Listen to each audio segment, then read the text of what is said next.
There once was a man who fell in love. He fell very deeply in love and began to isolate himself from his friends and his family. They were really worried about him. His ex-wife and his children weren't hearing from him, and he seemed like he was completely absorbed by this new relationship. And that relationship, we would come to find out, was getting increasingly dark over time. In fact, this relationship ended when his girlfriend encouraged him to kill himself, and he did. And in fact, this is the only way that we really learned any of the particular details about that relationship was through the chat logs after. And if you're familiar with this story, then you already know that the chat logs were the entire relationship, because this wasn't a real person that he was in a relationship with.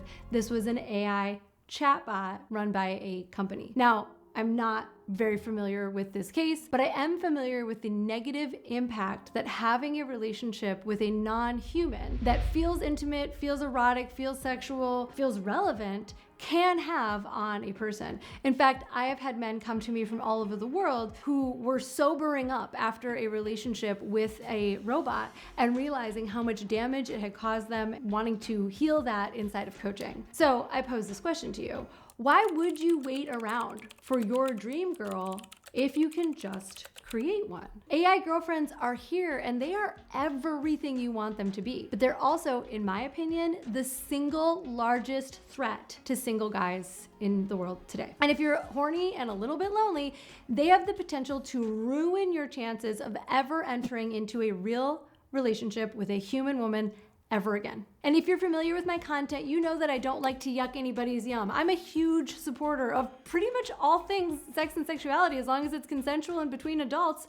But on this particular subject, I'm going to put my foot down. And look, please watch until the end of this video and hear me out, because I'm going to share some critical information that anyone considering making their love life robotic should consider. And if you're thinking about logging on and taking the plunge, you should have all of this information. I also hope that me putting this video out here doesn't encourage anyone to go seek an AI girlfriend and therefore do more harm than good.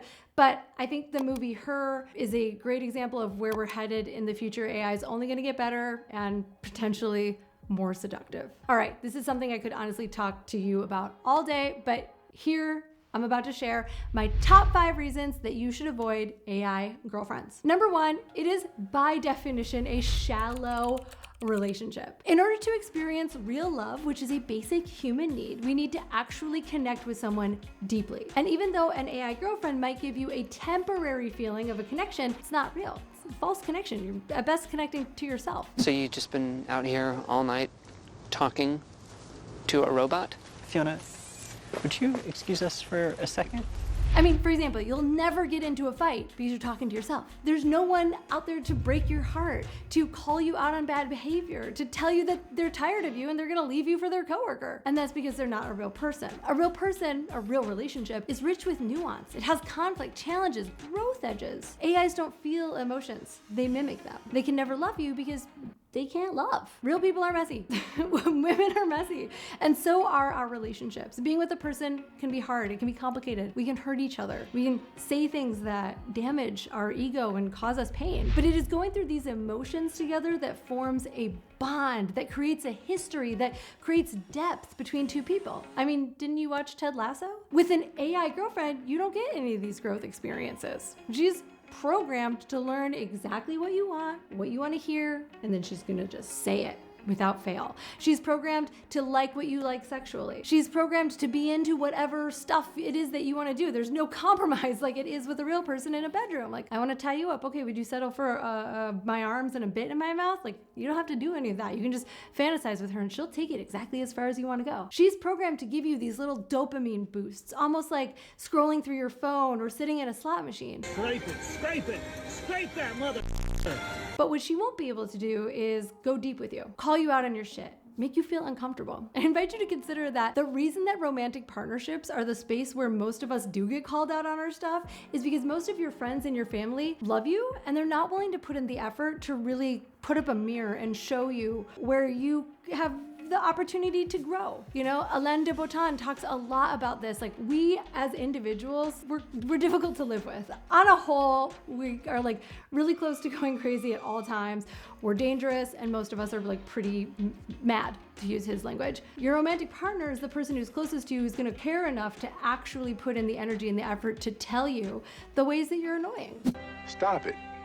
Get some help. And your family's not gonna say that because they love you. Your friends are not gonna put in that kind of effort because it takes a lot of effort, and you might be really sensitive to criticism. But that's what makes relationships so worth it, is we get better through them. It's just not possible to do that alongside an AI. So if you're skipping out on the real human connection and going straight to the AI one, you're losing a really valuable opportunity to learn about yourself, to get better, maybe even to have a happier life. Plus, you're not developing those skills that you need in order to be with a real woman. You're not gonna learn about how to relate to a real person, how to accept her challenges and flaws and work on your own. You're not gonna get the chance to be vulnerable because you take all of the risk out of it. But these skills and experiences are part of the human experience. They are critical to have healthy, real connections. And although you might think that an AI girlfriend could prepare you for a real relationship down the road, it's actually the exact opposite. Because if you're used to dealing with an AI girlfriend, being with a real woman is going to be a rude awakening, and you're just going to be setting yourself back. You could be out there really developing those skills, or you could be essentially conversationally masturbating. Which brings me to number two. Number two, it can't fulfill deep needs. AI is impressive, and I'm saying this as of 2023. It's only gonna get better. It can do text, it can do images, it can do audio, it can do pretty decent video a lot of the time. It simulates the experience of connecting with a person. And although these things might feel good to receive, especially because they're customized to you, there are some human experiences that it just can't recreate. I mean, the first and most obvious one is touch, right? Human touch is a basic need.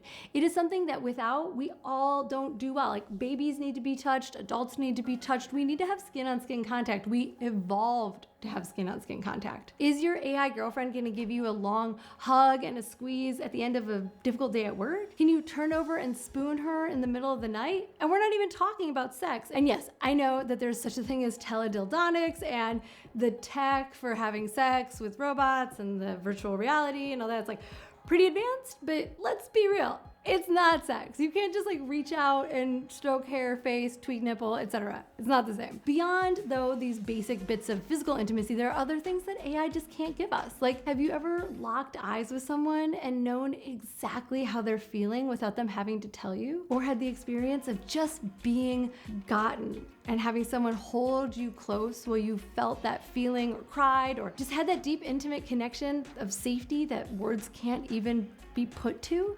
I mean, taking pleasure in the sound of someone's heartbeat? These are connective experiences. These are human experiences, and you deserve to have them. Which brings me to number three, it kills your self-esteem. Okay, whether you've considered an AI girlfriend or maybe you've already had one, I wanna ask you something and be honest with me. Do you have an AI girlfriend because you don't think it's possible for you to get a real one? If given the option, would you rather have a real girlfriend than an AI one? I'm willing to bet that you'd probably rather be with a human woman. If all things were the same and the amount of effort it took was the same and you'd feel as safe with a human, I think you'd probably take the human. If you go with the AI route, you're robbing yourself of an opportunity to develop your social and sexual skills. And when you're not growing and learning, you're essentially stagnating and dying. The more time that you spend relating to an AI, the worse you're going to get at relating to real people. The less time that you're using your body to have sex with a real woman, the more that your body's gonna atrophy, your skill set will atrophy, you'll start to last less time in bed, have more ED. If you're curious about that, check out my course, Hard As You Want. The moral of the story is that as you get worse at something,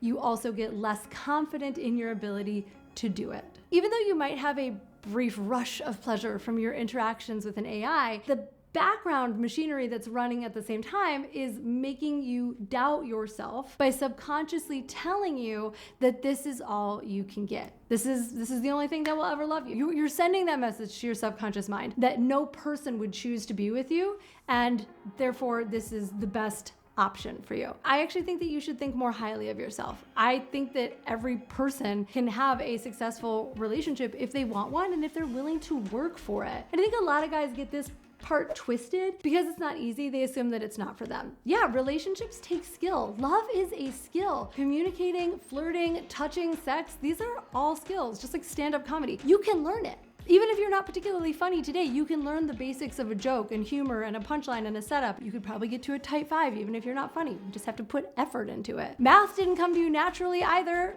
maybe some of you, but you learned it. Right? Human relating is no different. And this brings me to number 4, which is AI isolates. Perhaps one of the most terrifying aspects of artificial intelligent relationships is how they isolate us from the world around us. And of course they do. They're like a drug. They're giving us exactly what it is that we want. Why wouldn't we spend a lot of time with them and on them to the point where we completely separate ourselves from our real world, the people that we actually need to be in community with outside of the computer? We need other people. I've said that. I'll continue to say that. By developing a relationship with AI, especially a romantic one, you are putting yourself in a pretty scary situation that can lead you to a path of deep isolation from other human beings. And that's because your AI girlfriend is designed to meet all of your needs. She doesn't sleep, she doesn't eat, she doesn't go to work, she doesn't ask for birthday or anniversary gifts, she doesn't get upset when you leave the toilet seat up. She'll likely agree with you on every single point, always be there to support you, and create an echo chamber of opinions that you already had. So you constantly think that you're right and you're receiving this very thrilling, very rewarding, at least on the surface level, communication from a person who, you know, your brain is telling you is a real human, even though they're just